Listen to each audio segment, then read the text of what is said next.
j'ai pris un engagement très clair ce soir avec un processus très précisément défini.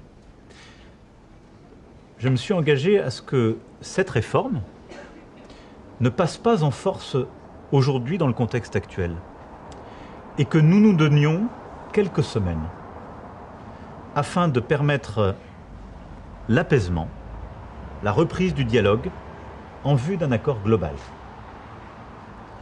Ceci doit suivre les étapes suivantes.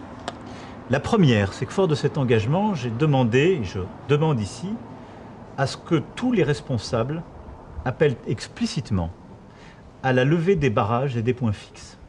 C'est la demande que j'ai formulée, en particulier au FLNKS et au CCAT, et que cela se fasse dans les heures qui viennent, que ça se déploie dans les heures et jours qui viennent. Deuxièmement, dès que les retraits seront effectifs et observés, l'état d'urgence sera levé.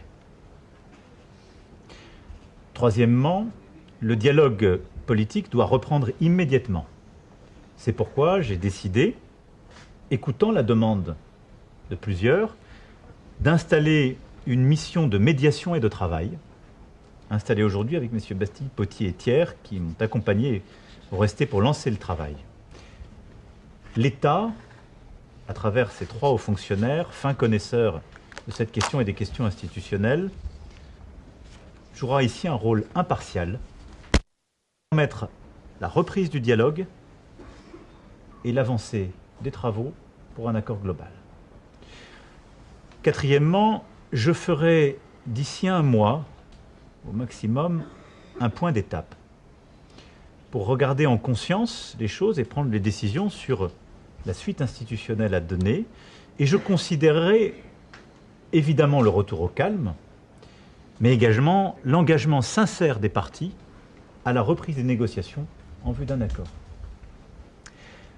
Cinquièmement, l'objectif est de parvenir à un accord global qui doit couvrir au moins les questions suivantes. Celle du corps électoral et du dégel, celle de l'organisation des pouvoirs, avec des éléments de simplification indispensables entre le gouvernement et les provinces en particulier, celle de la répartition des sièges, celle de la citoyenneté, du code de citoyenneté, celle du nouveau contrat social et en particulier la manière de régler les inégalités économiques, mais aussi les inégalités femmes-hommes,